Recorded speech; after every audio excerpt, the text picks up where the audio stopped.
Hello दोस्तों, स्वागत है आपका हमारे चैनल पीकेएस ऑफिशियल में। इसके पिछले क्लासेस में हम सभी साइंस स्पेशल सीरीज का 12th क्लास किए थे।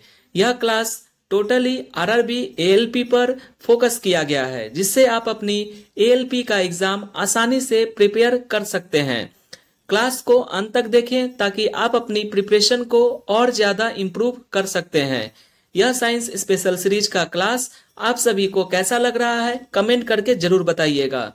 चैनल पर नए हैं तो चैनल को सब्सक्राइब कर दीजिएगा ताकि आरआरबी एएलपी टेक्नीशियन से रिलेटेड जितनी भी क्लासेस होती हैं वह आप तक मिलती रहें। तो चलिए शुरू करते हैं।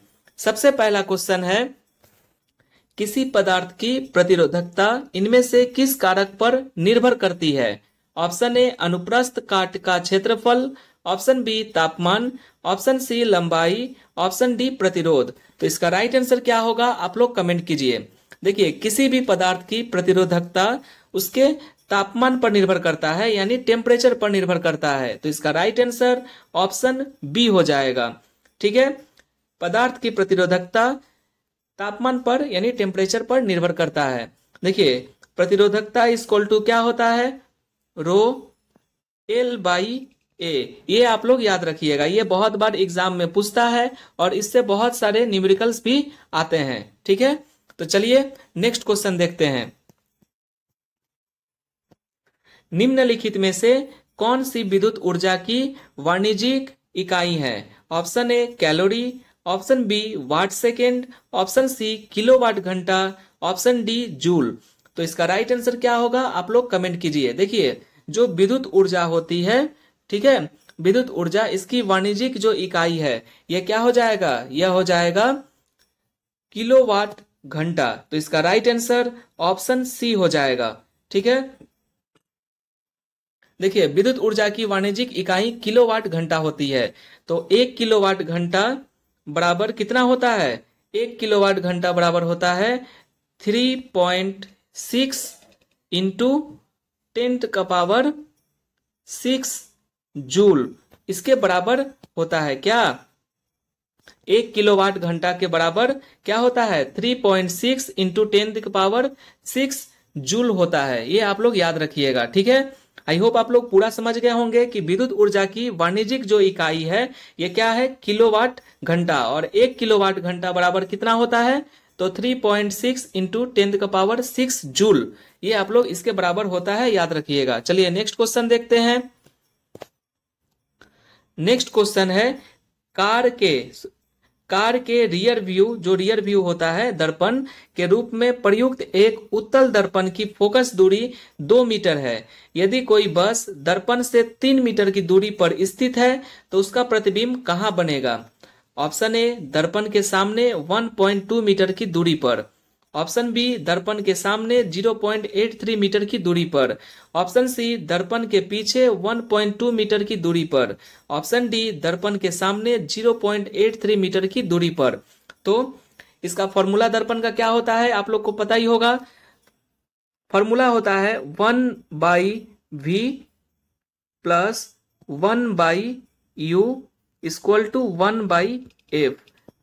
ठीक है, ये आप लोग को याद होना चाहिए, सभी को दर्पण का जो सूत्र है याद होना चाहिए। ठीक है, तो इस पे चलिए बैठा देते हैं। जो हमारा यहाँ पर वस्तु दूरी क्या हो जाएगा, निगेटिव, और प्रतिबिंब दूरी पॉजिटिव, और फोकस दूरी भी पॉजिटिव हो जाएगा। तो देखिए 1/v कितना दिया है, वस्तु दूरी 1/2 मीटर लिखेंगे प्लस 1/3। इसको हम लोग को निकालना है कि क्या हो जाएगा, उसका प्रतिबिंब कहाँ बनेगा, v निकालना है। तो v निकालने के लिए इसको क्या करेंगे, चलिए इसका एलसीएम ले लीजिए। एलसीएम क्या आएगा, 3 और 2 का एलसीएम आ जाएगा 6, और ये 3 2 ऊपर प्लस होके हो जाएगा 5, यानी 6/v कितना हो जाएगा, 6/5। ठीक है, 6/5 का मतलब होता है कितना होगा, प्लस में आएगा 1.2 इसका आंसर हो जाएगा। तो इसका राइट आंसर होगा कि प्रतिबिंब दर्पण के पीछे 1.2 मीटर की दूरी पर बनेगा। तो इसका राइट आंसर हो जाएगा ऑप्शन सी ये जो आप लोग देख रहे हैं ये इसका राइट आंसर हो जाएगा। ऐसे हम लोग न्यूमेरिकल्स को ड्राइव करेंगे जिसमें सूत्र बहुत ही ज्यादा इंपॉर्टेंट है, ये आप लोग याद रखिएगा।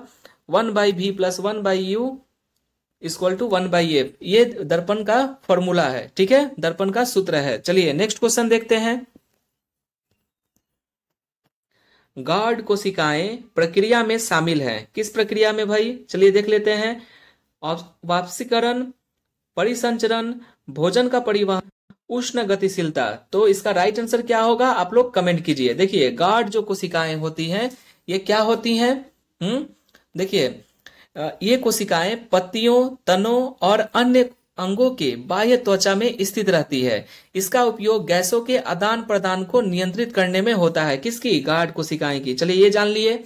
चलिए अब हम जानते हैं कि गार्ड कोशिकाएं किस प्रक्रिया में शामिल होती है। जब गैसों का आदान प्रदान करेगी तो क्या होगा? वाष्पीकरण हो जाएगा। तो इसका राइट आंसर ऑप्शन ए हो जाएगा, ठीक है।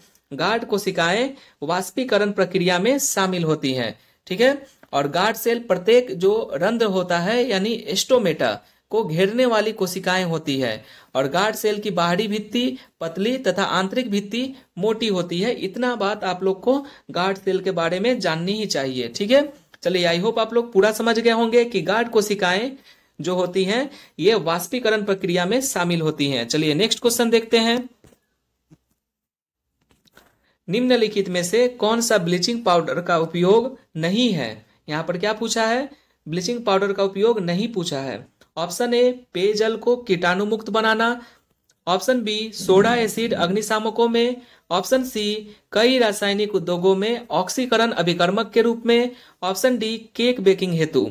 देखिए ब्लीचिंग पाउडर का उपयोग पेयजल के कीटाणु मुक्त बनाने में तो होता ही है, ये पहला सही है। दूसरा क्या है? सोडा एसिड के अग्निशामकों में, ये भी सही है। ऑप्शन सी कई रासायनिक उद्योगों में ऑक्सीकरण अभिकर्मक के रूप में भी ब्लीचिंग पाउडर का उपयोग किया जाता है, ये भी सही है। लेकिन केक बनाने हेतु में ब्लीचिंग पाउडर कहां से आ जाएगा? ब्लीचिंग पाउडर केक बनाने हेतु, ये बात गलती है, ये कथन क्या है? गलती है। तो यही पूछा है कि ब्लीचिंग पाउडर का उपयोग नहीं है। तो इसका राइट आंसर हो जाएगा ऑप्शन डी। ऑप्शन डी जो है केक बनाने हेतु ये नहीं होगा, ठीक है। देखिए अब थोड़ा जान लेते हैं ब्लीचिंग पाउडर के बारे में, ठीक है। तो ब्लीचिंग पाउडर का जो रासायनिक सूत्र होता है ये CaOCl2, ये इसका ब्लीचिंग पाउडर का क्या होता है? रासायनिक सूत्र होता है, ठीक है। और ये जान लीजिए अब ब्लीचिंग पाउडर का उपयोग कहाँ कहाँ होता है। तो ब्लीचिंग पाउडर का उपयोग कीटाणुनाशक की तरह यह कार्य करता है, जल को संक्रमण रहित बनाने हेतु इसका कार्य किया जाता है, और कागज और कपड़ों के विरंजक में भी इसका उपयोग किया जाता है।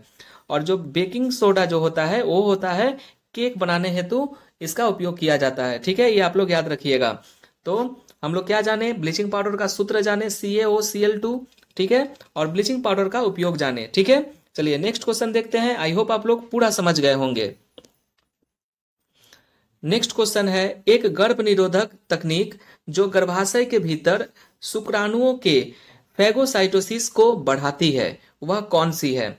ऑप्शन ए कंडोम का उपयोग, ऑप्शन बी कॉपर टी का उपयोग, option C surgery, option D गर्भ निरोधक गोलियों का उपयोग।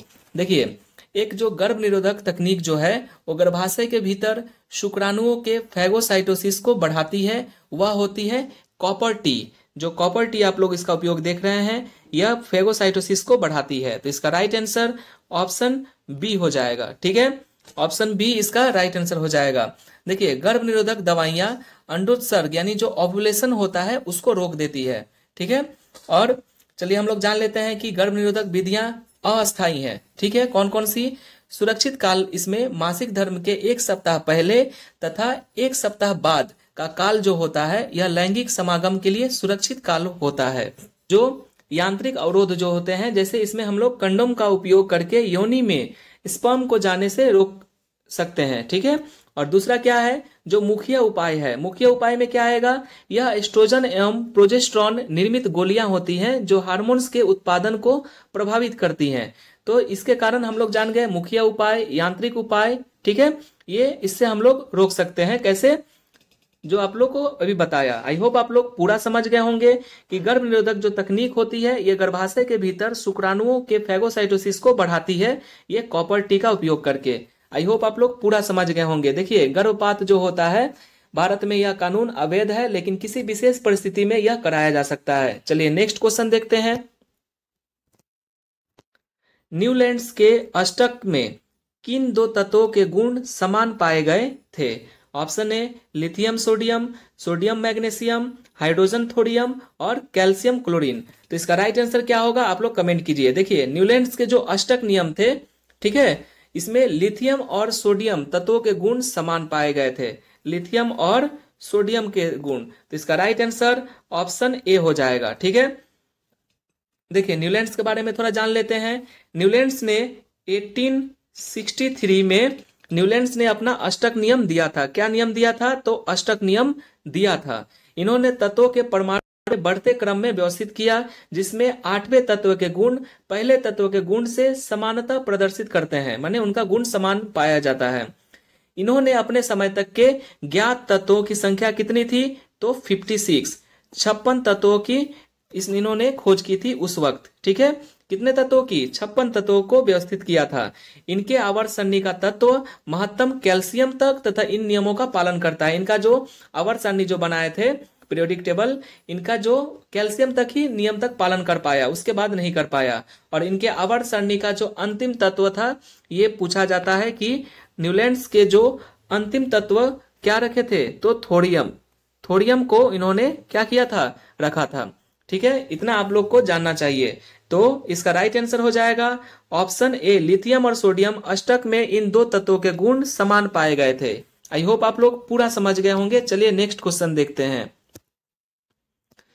नेक्स्ट क्वेश्चन है, निम्न में से किस जीव में लिंग का निर्धारण आनुवांशिक रूप से नहीं होता है? ऑप्शन ए घोंघा, ऑप्शन बी तितली, ऑप्शन सी गौरैया, ऑप्शन डी सलब। तो इसका राइट आंसर क्या होगा, आप लोग कमेंट कीजिए। देखिए जो घोंघा होता है, स्नेल, जिसे हम लोग इंग्लिश में स्नेल कहते हैं, घोंघा जीव में लिंग का निर्धारण आनुवांशिक रूप से नहीं होता है। ठीक है, और घोंघा जैसे अपना लिंग परिवर्तन किसी भी समय कर सकते हैं। इस घटना को हम लोग हेर्माफ्रोडिजिटम कहा जाता है। क्या कहा जाता है?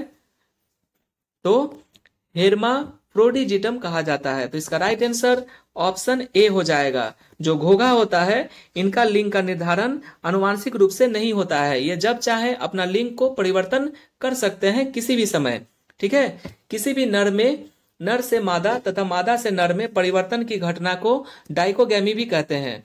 और घोंघा नर के रूप में पैदा लेता है, लेकिन अंततः नर में बदल जाता है।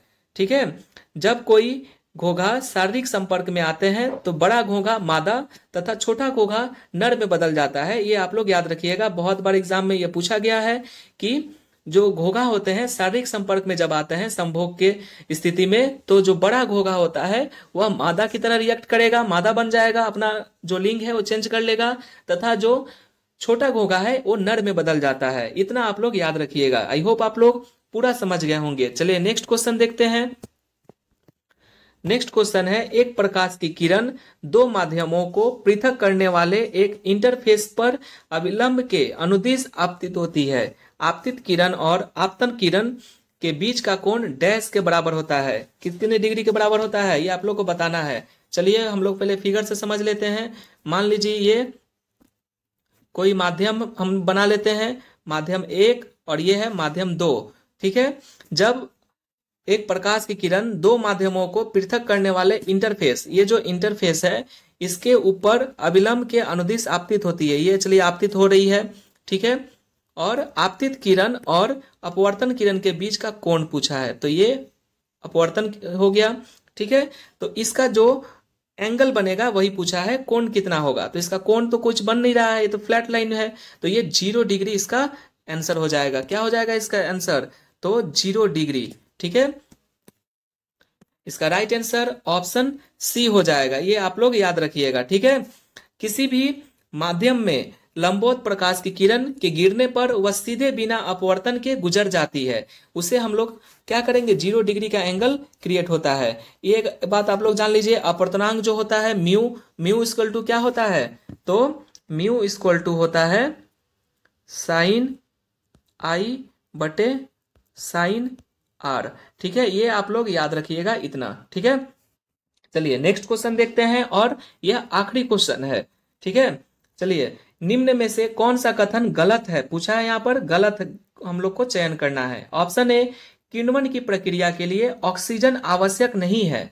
ऑप्शन बी, श्वसन के प्रथम चरण में पायरुविक अम्ल का निर्माण होता है।